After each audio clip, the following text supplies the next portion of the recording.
Boa noite a todos. Vamos aproveitar mais uma oportunidade de estarmos aqui reunidos para hoje a gente ouvir um pouco, analisar, né, um pouco dos ensinamentos que vão ser passados para nós aqui através do Clébio e da Ângela, para que a gente possa refletir e aprender cada vez mais os ensinamentos que os espíritos, né, vieram nos trazer, para que a gente possa ter um pouco mais de harmonia, de equilíbrio na nossa vida com esses conhecimentos, porque é a prática deles, ou o esforço que a gente faz, né, para praticar, porque eles ainda não são uma prática do dia a dia, mas aos pouquinhos a gente vai, né, colocando na nossa vida, no nosso dia a dia, e vai agregando valores e vai, na medida do possível, evoluindo um pouco mais. Então, vamos aproveitar, fazer a nossa prece. Primeiramente, agradecendo a Deus a oportunidade de podermos estar aqui, agradecer ao nosso Mestre Jesus e a todos os irmãos, amigos da espiritualidade superior, que com certeza aqui comparecem, que nos auxiliam nesse trabalho que é feito com muito carinho, com muita dedicação aqui no Centro Espírita Friburguense. Que os nossos irmãos que farão uso da palavra possam ser inspirados e ajudados, e que todos nós presentes aqui essa noite, encarnados, desencarnados, possamos aproveitar esse momento de reflexão, de conhecimento, para conseguirmos trilhar com um pouco mais de harmonia e equilíbrio a nossa estrada evolutiva, a nossa estrada como espíritos. Graças a Deus, e que assim seja. Com vocês, Clébio, falando da lei do progresso. Boa noite a todos. Mais uma excelente oportunidade, como disse a Valéria, para a gente entrar em contato com alguns aspectos da doutrina que vão nos fazer refletir e, consequentemente, avançarmos nessa nossa caminhada de progresso, né, que é, inclusive, o tema escolhido aqui. Eu já falei sobre a lei do progresso, iniciei, porque ela é uma lei assim um pouco extensa, e quando eu encerrei com este pequeno versículo aí que é alegado ao Kardec, né? Nascer, morrer, né? Renascer ainda, progredir sempre, essa é a lei, tal é a lei. Isso, só abrindo um parêntesezinho, é alegado ao Kardec, mas na verdade ninguém conseguiu provar que é dele, porque isso apareceu a primeira vez em 1857, na época ali do lançamento do Livro dos Espíritos.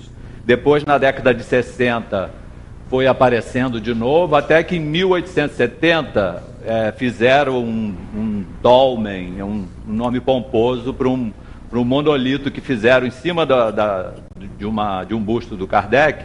São 4 pedras, 3 em pés assim, uma atrás e uma em cima. E na frente dessa aqui eles inscreveram isso que está escrito aqui. Aí passou a ser de Kardec. Mas isso é só uma mera explicação que não altera em nada e não diminui o peso daquilo ali, né? Que ali está a síntese dessa nossa jornada de progresso, na verdade. E eu vou iniciar exatamente analisando a primeira palavrinha ali, que é nascer. Né? O que Kardec quis dizer com esse nascer para esse momento nosso aqui? Aí eu recorri ao Livro dos Espíritos e fui à questão 132, que ela fala da encarnação, né? Por que nós encarnamos? Né? Que em muitos momentos, acho que eu já falei até isso aqui, parece uma contradição. Nós somos seres imortais, seres espirituais, criados para viver no mundo espiritual, e temos que fazer um desvio, né, um aparente desvio de rota para vir cair no mundinho físico, para depois voltar como espírito puro para o mundo espiritual. Né? Parece um pouco de incoerência, mas, né, nada que é criado pelas vias divinas, né, tem nenhuma incoerência. Então, eu vou ler aqui a questão 132, que fala da encarnação. Qual é a finalidade da encarnação? Eles dizem o seguinte, que Deus a impõe também parece uma palavra forte, mas no decorrer do nosso papo aqui ela vai sendo explicada. Nos impõe essa encarnação com o fim de nos levar à perfeição. Para uns é uma expiação, para outros uma missão. Mas para chegar a essa perfeição, nós, os espíritos, devemos sofrer todas as vicissitudes da existência corpórea. Aí a gente já começa a entender o porquê, né, da gente ter vindo parar nessa poeirinha, né, do universo aqui, né? Nisto é que está a expiação, vir aqui e viver todas as vicissitudes, passar por todos os acontecimentos que forem necessários para nos burilar, né, para mexer conosco. A encarnação tem ainda outra finalidade, que é a de pôr o espírito, quer dizer, nos colocar em condições de enfrentar a nossa parte na criação. É para executá-la que ele toma um aparelho, ele, o espírito, né, nós no caso, em cada mundo, em harmonia com a matéria essencial do mesmo, a fim de nele cumprir daquele ponto de vista, né, do ponto de vista daqui, né, do planeta, as ordens de Deus, e dessa maneira concorrendo para a obra geral e também progredir, né? Então, quando eles dizem lá que nós é que estamos no leme, né, nós é que estamos na responsabilidade de nos conduzir, né, que todos os nossos atos, a responsabilidade sempre é nossa, as nossas escolhas, né, por isso a gente tem o famoso livre-arbítrio, né, para a gente exatamente já começar a sentir essa responsabilidade de coautores, né? A gente é coautor do universo também. Então a gente já começa a perceber o peso, né, desse nascer ali. E eu fui também ao Céu e Inferno, ao capítulo 3, no item 8, que lá diz um pouquinho, ele dá mais uma reforçada nesse pensamento aí. Diz o seguinte: a encarnação é necessária ao espírito para conseguir esse duplo progresso, o intelectual e o moral. O progresso intelectual é realizado pela atividade que é obrigado a desenvolver nos trabalhos, né? São as vicissitudes pelas quais a gente vai passar. E o progresso moral pela necessidade das relações mútuas entre os homens, né? A nossa relação social, né? A vida, aliás, até grifei aqui, a vida social é a pedra de toque das boas e das más qualidades. Então, a nossa interação uns com os outros é de importantíssima, né, de grau importantíssimo. Aí diz mais o seguinte, que a bondade, a maldade, a mansidão, a violência, a benevolência, a caridade, o egoísmo, a avareza, o orgulho, a humildade, a sinceridade, a franqueza, a lealdade, a má-fé, a hipocrisia, enfim, tudo o que constitui o homem de bem ou o homem perverso tem por motivo e por alvo estimular essas nossas relações. Para o homem que vive só, não há vícios nem virtudes.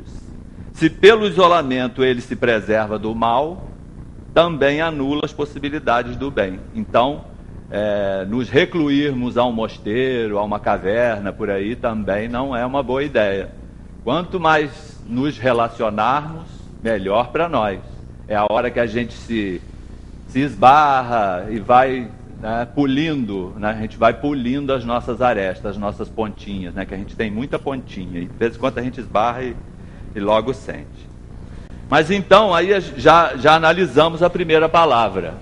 E vocês perceberam que entre a palavra nascer e morrer tem uma vírgula. E aquela vírgula tem uma importância danada, que é o momento da transição, que é o momento que a gente vai voltar, vai sair do corpo físico e vai voltar para o mundo espiritual. Então, eu vou também dar uma pincelada naquela primeira vírgula ali, né? E o Kardec fez essa pergunta, né, desse momento de transição.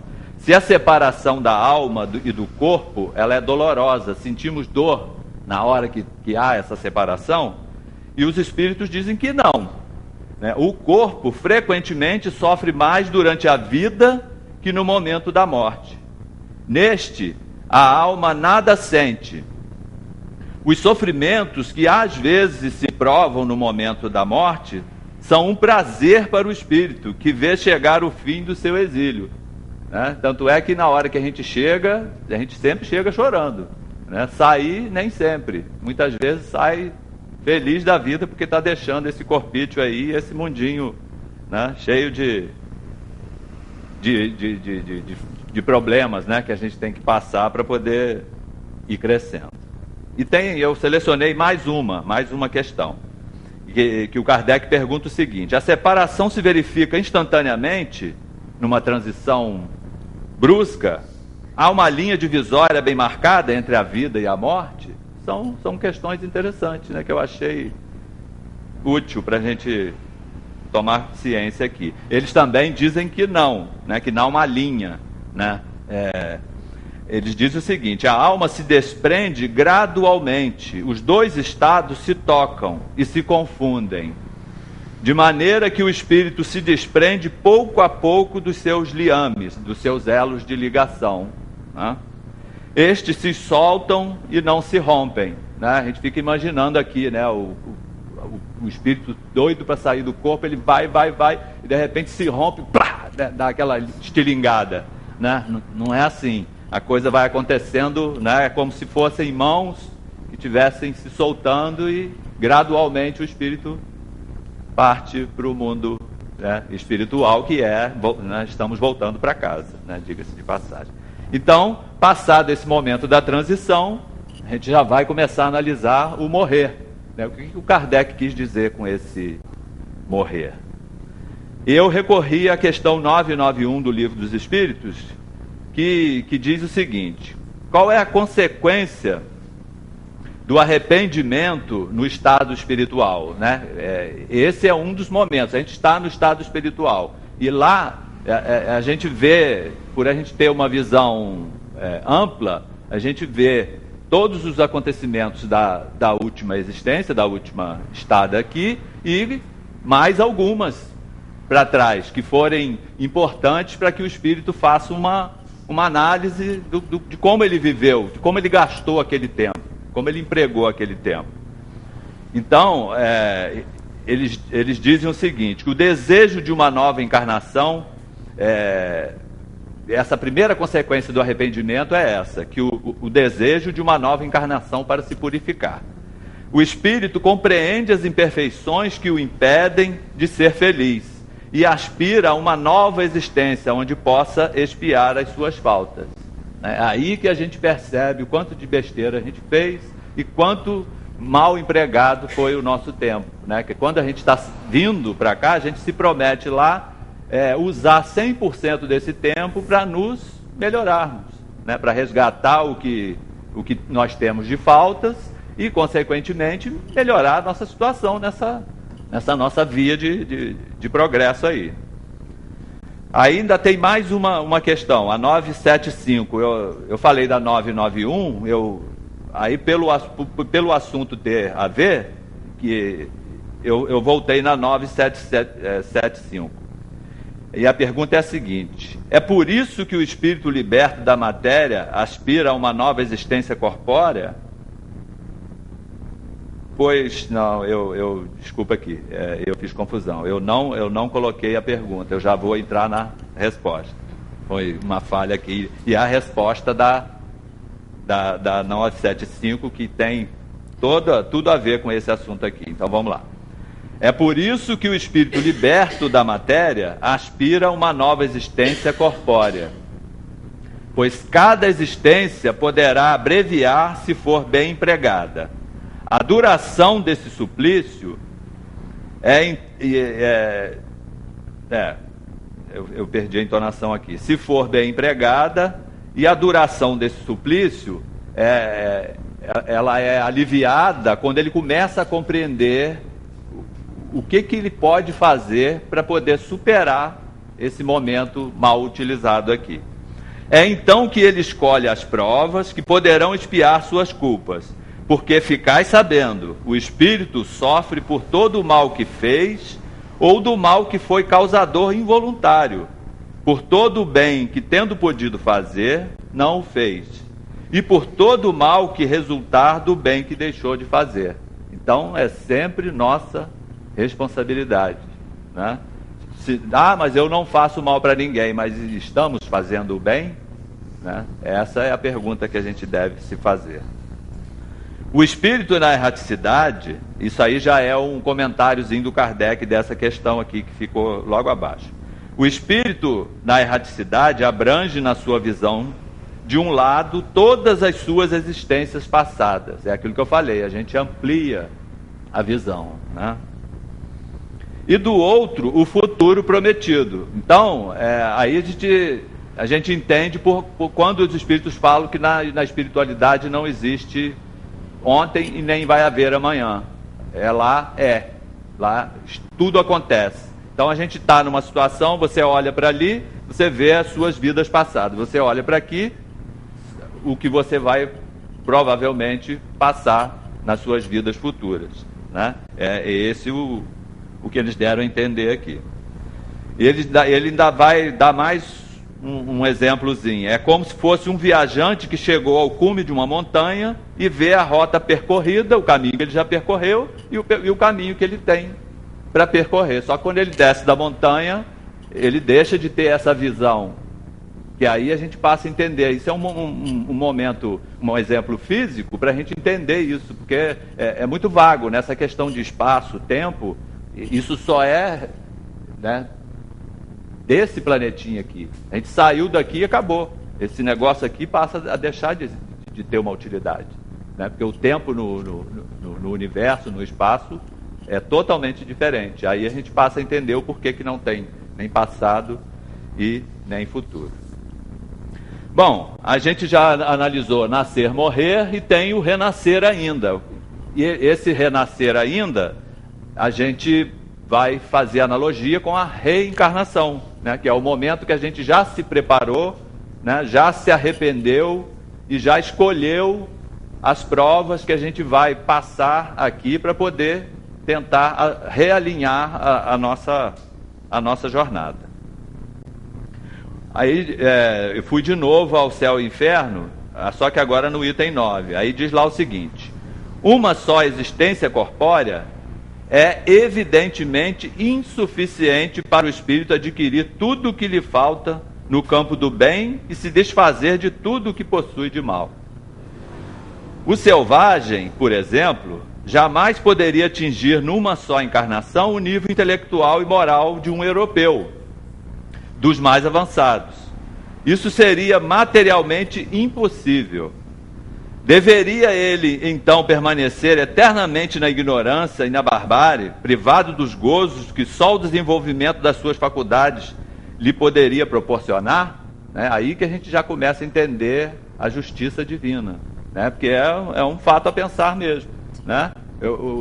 A gente está sendo beneficiado, porque a gente tem, né, tecnologia, a gente avançou intelectualmente, mas nós temos tribos na Amazônia lá que tiveram contato com o humano agora, recém tem umas que nem tem, eles mantêm contato de longe, então cai nessa situação aqui, né? É justo para eles, né, viverem eternamente naquilo ali até se consumirem? Não, né? Pela justiça divina, não. Então essa oportunidade vai ser dada para todos, né? O simples bom senso, continuando aqui a análise desse fato, repele essa suposição, que seria ao mesmo tempo a negação da justiça e da bondade de Deus. Soberanamente justo e bom, concede ao espírito tantas existências quantas forem necessárias para atingir o seu objetivo, que é a perfeição, né? Que, aliás, é o objetivo de tudo, né? A criação divina, né? O objetivo principal dela é isso, né? O propósito de Deus ter criado tudo é esse, para que tudo chegue à perfeição, inclusive nós outros aqui e essas coisinhas aqui, né? E tem mais uma questãozinha do Livro dos Espíritos agora, que é pequenininha. Aí diz o seguinte, para a gente já começar a pensar no progredir sempre ali. O número de encarnações é o mesmo para todos os espíritos, né? Todos nós temos lá trocentas mil encarnações para passar ou não? E eles dizem que não. Aquele que avança rapidamente se poupa das provas. Não obstante, as encarnações sucessivas são, olha, pessoal do português aí, tem 2 advérbios aqui junto, são sempre muito numerosas, porque o progresso é quase infinito. Ainda tem esse detalhe também, não é um progresso, vai chegar um momento que a gente vai dar uma relaxada, né? Mas como eles dizem aqui, né, é sempre muito numerosas as encarnações, então não tem um número, e nunca é igual, né, para mim, para o Marçom, né, para o Márcio, cada um vai ter o seu númerozinho lá, vai depender de quê? Do esforço que cada um vai imprimir no bom uso do tempo que vai ter aqui. Bom, na questão 779 do Livro dos Espíritos, a pergunta é a seguinte: o homem tira de si mesmo a energia progressiva, ou o progresso não é mais do que o resultado de um ensinamento? Não é? Então eles respondem o seguinte, que o homem se desenvolve por si mesmo naturalmente, mas nem todos progridem ao mesmo tempo e da mesma maneira, que é o que já estava sendo dito aqui antes. É então que os mais adiantados ajudam os outros a progredir pelo contato social. É aquilo que foi dito no início também. O nosso contato, a nossa interação social, ela é muito importante, né, para que haja esse progresso aí. E tem um comentário à questão 783 do Kardec, que diz o seguinte: sendo o progresso uma condição da natureza humana, ninguém tem o poder de se opor a ele. É uma força viva que as más leis podem retardar. Essas más leis são as nossas leis criadas, né, para o mundinho aqui. Mas não asfixiar. Quando essas leis se tornam de modo incompatíveis com o progresso, ele as derruba, né? Ele, a espiritualidade de Deus, e quem tiver no momento ali, com todos os que as querem manter. E assim será até que o homem harmonize as suas leis com a justiça divina, que deseja o bem para todos e não as leis feitas para o forte em prejuízo do fraco. Ainda fala mais um pouquinho. O homem não pode permanecer perpetuamente na ignorância, que é o caso que a gente estava falando dos aborígenes, dos selvagens aí. Porque deve chegar ao fim determinado pela providência. Ele se esclarece pela própria força das circunstâncias, ou seja, passando pelas vicissitudes, pelos acontecimentos do globinho. As revoluções morais, como as revoluções sociais, se infiltram pouco a pouco nas ideias, germinam ao longo dos séculos e depois explodem subitamente, fazendo ruir o edifício carcomido do passado, que não se encontra mais de acordo com as necessidades novas e as novas aspirações. Então, a gente já analisou até o progredir sempre. Como já falta 5 minutinhos lá, eu vou partir para o tal é a lei. Mas fica à vontade. Não, mas vai dar para concluir sim. Em 5 minutos vai ficar legal. E a gente vai passar para a última frasezinha ali do dito que é aludido ao Kardec, que diz o seguinte: tudo, isso aqui está na Gênese, no capítulo da Nova Era, tudo é harmonia na criação, tudo revela uma previdência que não se desmente nem nas menores coisas e nem nas maiores. Devemos, pois, desde o início, afastar toda a ideia de capricho, inconciliável com a sabedoria divina. Isto posto, diremos que o nosso globo, como tudo quanto existe, está sujeito à lei do progresso. Progride fisicamente pela transformação dos elementos que o compõem, e moralmente pela purificação dos espíritos, né? Encarnados e desencarnados também, não só nós que estamos aqui nesse momento com o corpo físico, mas também os que estão esperando a vez para vir, né, colocar o seu plano de crescimento em andamento. Estes dois progressos se seguem e caminham paralelamente, pois a perfeição da morada está relacionada com a do habitante. São realmente chegados os tempos em que suas ideias morais devem desenvolver-se, para se realizarem os progressos que estão nos desígnios de Deus. Elas devem seguir as suas ideias precursoras, mas não pense que esse desenvolvimento se fará sem lutas.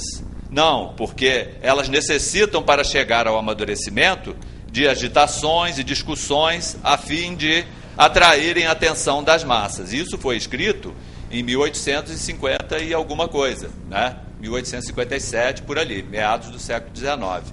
E a gente está presenciando isso, né? As várias agitações, tanto no meio social, no meio político, meio religioso, né? Que a gente vê que cada dia está mais caótico. Uma vez despertada a atenção, a beleza e a santidade da moral tocarão os espíritos, e eles se dedicarão a uma ciência que lhes traz a chave da vida futura e lhe abre a porta da felicidade eterna. Isso posto, então a gente já pode chegar a uma conclusão aí final para a gente fazer o fechamento aí, que ser espírita não é estar em mais uma religião como tantas outras tem aí. A gente tem uma grande responsabilidade de usar, muito bem usado, né, o tempo que nos é dado para a gente fazer essa caminhada aí. E que a gente não precisa de grandes templos, né, para poder professar, né, a nossa fé. A gente pode ter uma fé serena e tranquila, construída no dia a dia, né, nos fatos que nos rodeiam, né, e lembrar sempre, né, que tudo depende de como a gente vai usar, né, esse tempo e a energia que a gente vai imprimir, né, a sintonia que a gente vai, para onde que a gente vai dirigir a sintonia, né, das nossas ações, para que a gente possa tirar bons frutos e continuar essa nossa jornada de progresso aí. Então, por enquanto, tirando aí os pequenos, né, acontecimentos do som, né, agora vamos seguir com a nossa irmã Ângela ali.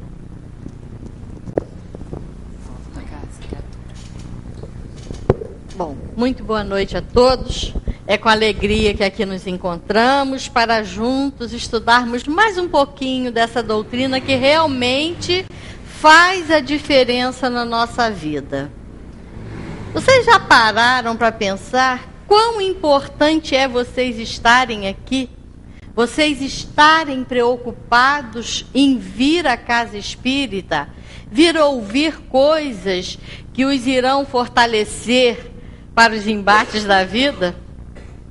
É muito importante a gente estar na casa espírita, porque ela realmente vai nos trazer respaldos para irmos vencendo o homem velho que habita em nós de reencarnações e reencarnações. Agora, um detalhe muito importante que nós temos que parar para analisar, que a verdadeira função do homem é viver. Nós não estamos apenas aqui para existir. Olha bem quão importante é isso aí. Nós temos que viver e temos que ter um objetivo na nossa vida. Nosso irmão estava falando sobre lei de progresso. Nós todos estamos cansados de saber que fomos criados simples e ignorantes. Não tínhamos noção nem do bem nem do mal. E hoje, nós já estamos num patamar evolutivo que nós entendemos o que é o certo e o que é o errado. Aí nós vamos voltar lá atrás, né? Quando nós vimos o filminho da Alice no País das Maravilhas. Coisa boa, né? A gente voltar lá atrás, quando a Alice sai, né, para procurar o país das maravilhas. E quando a Alice está numa encruzilhada, ela não sabia qual o caminho a seguir. E o gato, né? Quem lembra da história vai saber, né? E o gato aparece e ela pergunta ao gato: qual caminho eu devo seguir? E o gato, né, replicou que qualquer caminho a levaria ao seu destino, porque ela não sabia qual lugar que ela queria ir.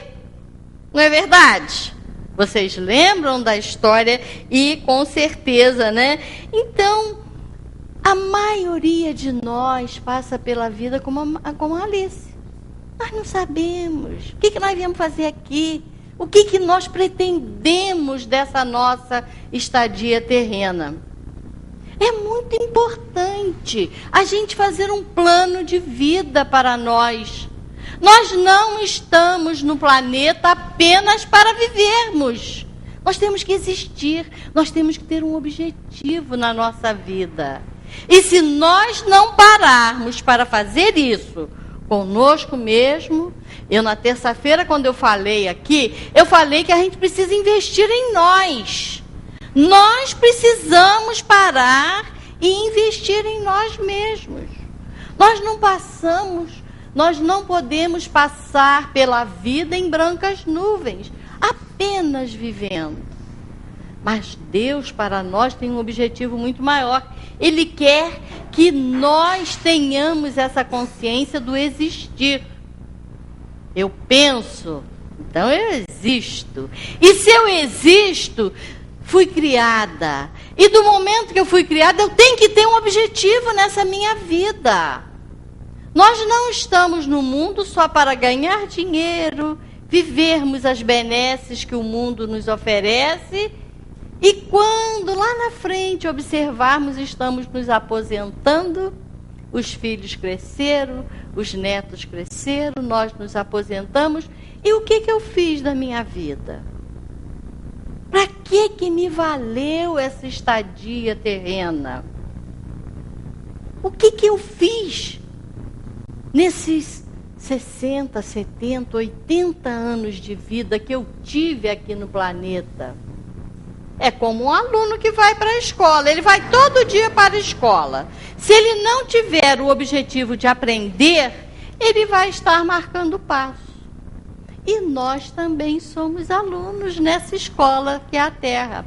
É a escola, sim, das nossas almas, aonde de reencarnações e reencarnações vamos vencendo o homem velho que habita em nós.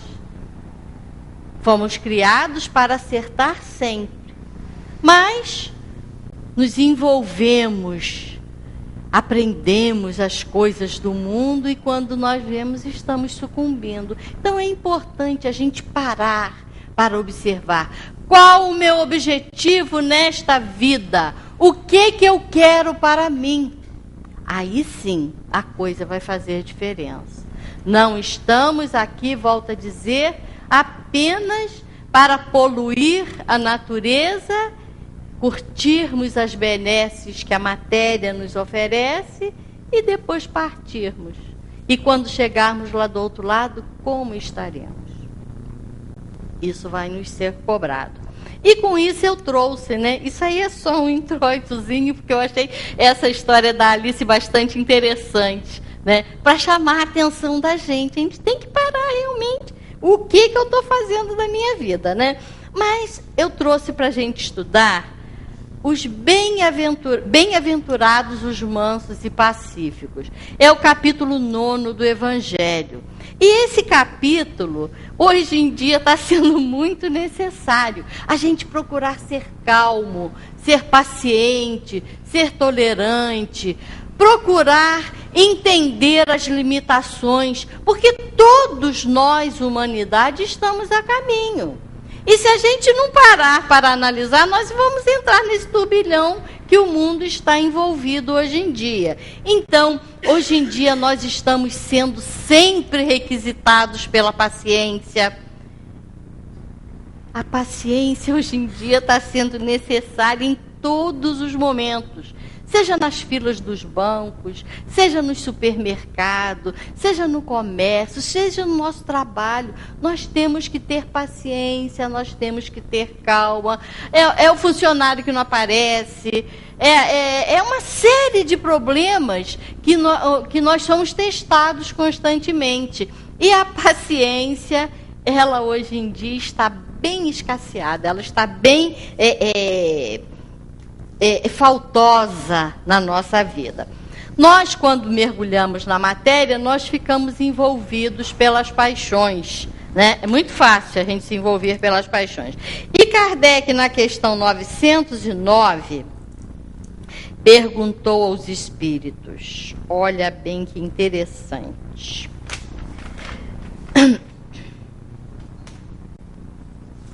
Falando, né, das paixões. O homem poderia vencer as suas más tendências pelos seus próprios esforços? Será que basta a gente se esforçar bastante para a gente vencer as nossas tendências, né? E os espíritos responderam a Kardec, sim, e às vezes com pouco esforço. O que lhe falta é a vontade. Ah, como são poucos que se esforçam. Então, olha bem, nós precisamos nos esforçar para vencer, né? Esse homem velho que está em nós de reencarnações e reencarnações. As tendências nós temos, mas precisamos nos esforçar nem tanto, né? Os espíritos estão falando aqui que a gente não precisa nem se esforçar tanto. Um pouquinho de esforço a gente vai conseguindo vencer essas nossas tendências ruins. E na 910?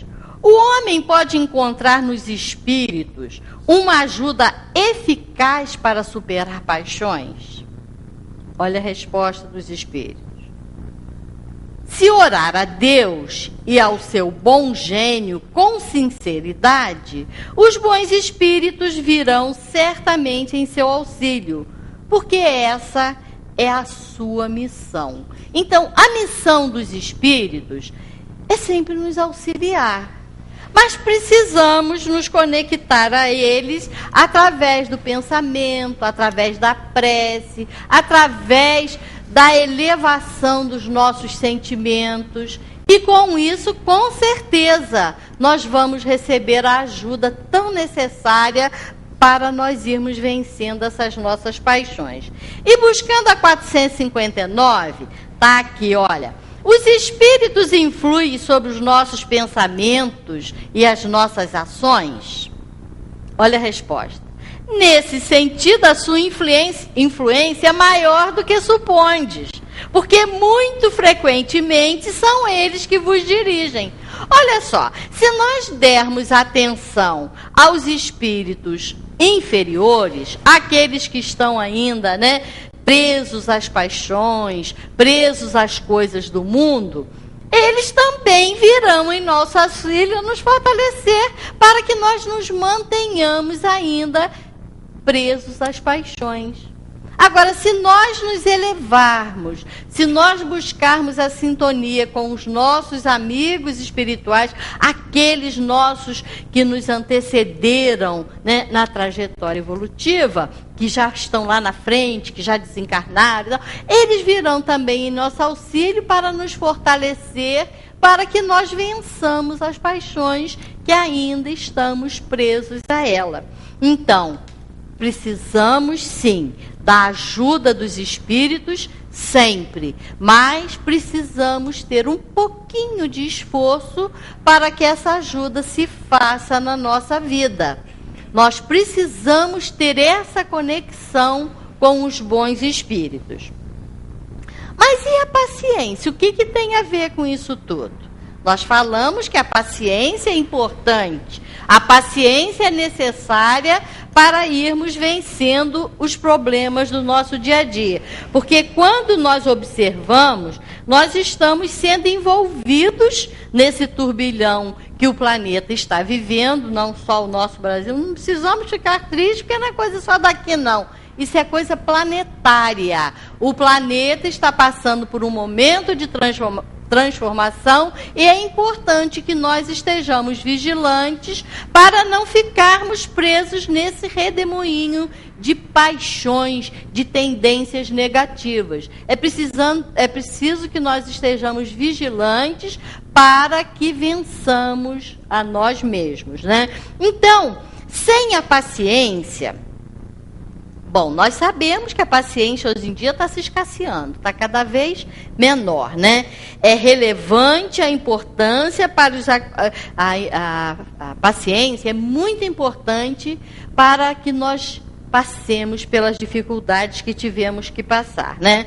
Sem a paciência, a irritação se instala nos nossos feixes nervosos, comandando-os, e os desequilíbrios imprevisíveis irrompem na máquina física, comprometendo toda e qualquer realização. Então, por mais que a gente queira, se a gente der asas à impaciência, à irritabilidade, com certeza ela vai se instalar e vai nos dominar.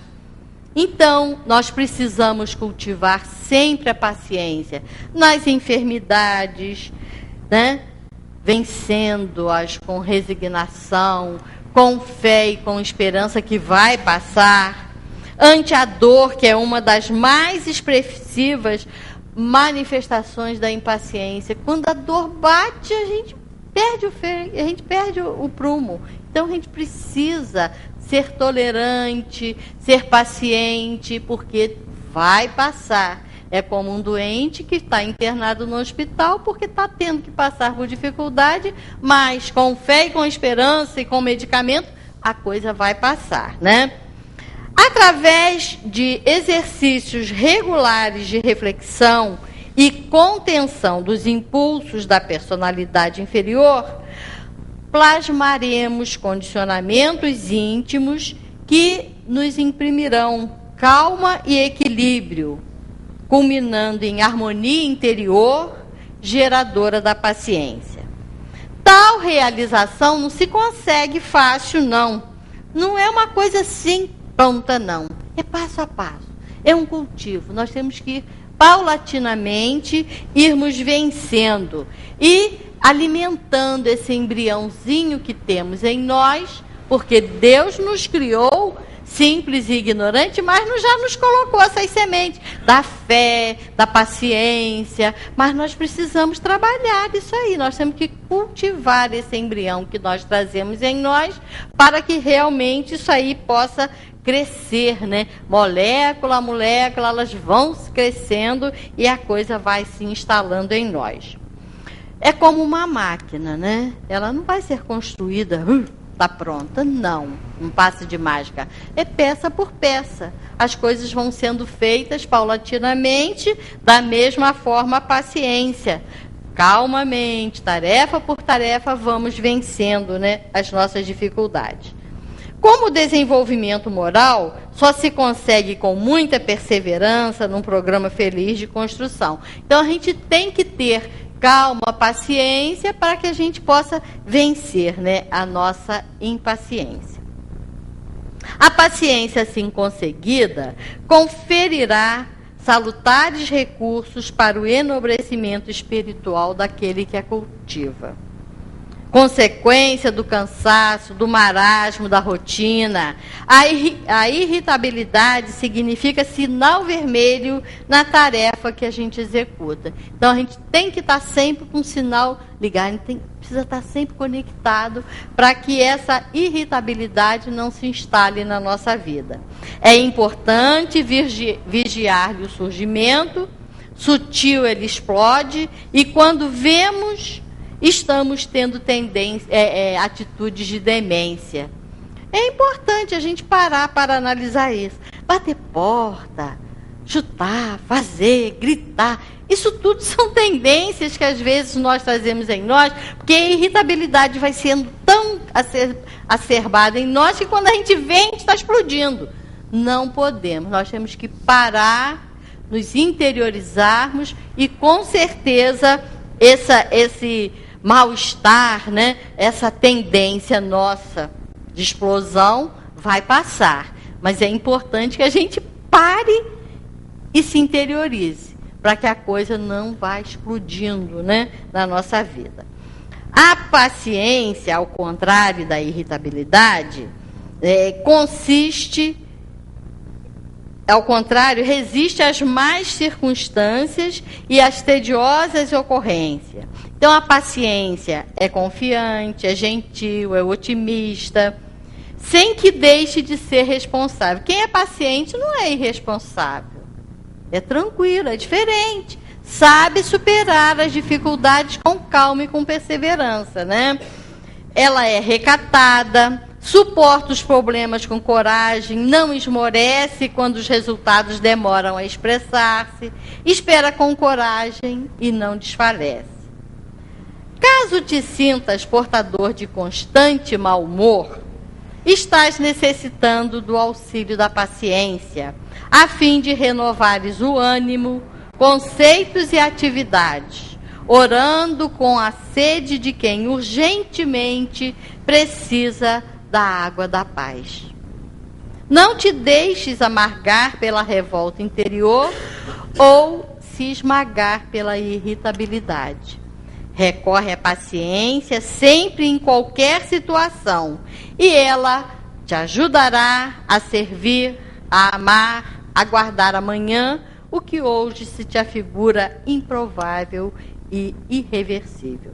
A paciência é também irmã da fé, porquanto todo aquele que crê, espera e confia tranquilamente. Conta uma lenda nórdica que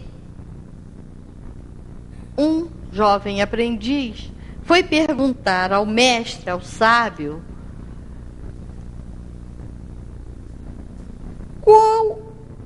como poderia ele explicar a eternidade do tempo e do espaço. O sábio parou, meditou e, apontando colossal montanha de granito que desafiava as alturas, respondeu ao aprendiz com simplicidade. Suponhamos que uma avezita se propõe a desbastar a rocha imponente paulatinamente, insistentemente, atritando o bico de encontro à pedra. Quando houver destruído tudo, estará apenas iniciando a eternidade. É uma questão de paciência. Não podemos nos afobar com nada. Tudo tem seu tempo, tudo acontece na hora aprazada, né? Somos espíritos eternos e indestrutíveis, e através do exercício chegaremos à perfeição. Que procuremos cultivar hoje a paciência como uma virtude que muito nos ajudará na trajetória evolutiva. Olha só, uma grávida, são 9 meses gestando, tem que ter paciência. Não adianta, porque não vai ser assim, não. Cada momento, cada etapa, tudo vai acontecer no tempo certo. Uma obra, né? Ela não começa pronta, vai sendo paulatinamente feita e executada. Uma criança quando chora, se a gente não tiver calma e paciência, nós vamos nos irritar com aquela criança. Nós vamos sair do prumo. Um velho, né, que repete várias vezes a mesma coisa. É complicado. Alzheimer está aí, né? Então a pessoa fala a mesma coisa várias vezes. Não temos que exercitar a paciência. É fácil a gente se colocar em várias situações, né? Um jovem que sabe tudo. Jovem tem o arrobo, né, da juventude. Eles sabem tudo, dominam tudo e quem tem mais experiência não sabe nada. São aqueles arrobos, né, da juventude. Temos que ter paciência. Fazer ouvido que não escutou. E deixa a vida passando, né? As dores, né? Como é difícil a gente vencer a dor e as dificuldades. Temos que exercitar a paciência. Perdoará as pessoas que Deus colocou no seu caminho para serem instrumentos dos seus sofrimentos. Quantas pessoas, às vezes, inadvertidamente, aprontam com as outras pessoas e são apenas instrumentos para o nosso progresso. Temos que ter paciência com essas pessoas. Nós precisamos estar sempre confiantes em Deus, procurando sempre olhar para frente e para o alto, com fé e com confiança em Deus. Porque olha só, minha gente, ser paciente é ser cristão. Jesus já nos ensinou lá atrás, bem-aventurados os mansos e pacíficos. Então, se a gente não parar, né, e nos observarmos ante os embates do dia a dia, nós vamos entrando em parafuso. Realmente o momento agora urge. O tempo agora é de muita calma, muita fé, muita esperança no futuro. São mais de 11 milhões, parece, de desempregados, de famílias passando por problemas seríssimos. E se a gente não tiver calma, paciência, serenidade, exigir menos das coisas do mundo, nós vamos realmente entrar em atrito interior, vamos sair do prumo. E nós não podemos. Nós que temos conhecimento da doutrina espírita, somos que estamos aqui de passagem. Nós somos seres espirituais vivendo uma experiência na Terra. Então é importante que a gente observe isso. Nós não somos daqui. Da Terra é a minhoca. Nós não somos da Terra. Nós estamos aqui para evoluirmos, para crescermos, para aproveitarmos cada chance que tivermos de procurarmos ser companheiros, sermos solidários, sermos amigos, sermos fraternos. É fácil? Não. É bastante difícil.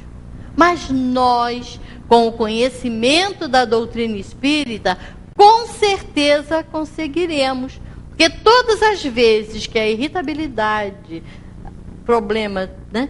Vamos beber água, vamos botar água na boca, vamos fazer silêncio íntimo. E aí as dificuldades vão sendo superadas. Porque nós temos, minha gente, muitas facilidades para organizarmos uma festa. Já observaram isso? Nós nos empenhamos, mas muita coisa mesmo. Nós nos lançamos para organizarmos, tudo vai dar certo, mas é a nossa vida. Será que nós estamos organizando a nossa vida? Será que nós estamos nos preparando para estar nessa escola, para tirar proveito desse aprendizado? Ou apenas estamos vivendo no mundo por viver? Deus, quando nos deu a chance da reencarnação, foi para que nós busquemos o crescimento íntimo, para que a gente supere a nós mesmos. Os budistas têm lições fantásticas de autocontrole, da dor, do sofrimento. Eles têm um controle realmente. E nós, os brasileiros, nós não temos controle, às vezes, nem para abrir uma gaveta. Quando a gaveta não abre, a gente briga com a gaveta. A gente se irrita com aquilo. Não podemos. Nós temos que manter a serenidade, o equilíbrio, para vencermos as dificuldades que ainda poderão serem mais arrochadas. Porque nós somos espíritos ainda muito presos ao erro. Então nós não merecemos só flores, não. Nós merecemos ainda muitos espinhos na nossa vida. Então vamos procurar olhar o que nós temos feito. Vamos parar de viver apenas no mundo, porque nós não somos do mundo. Volto a dizer, somos seres espirituais vivendo uma experiência na matéria. Que Deus nos abençoe e até uma próxima oportunidade.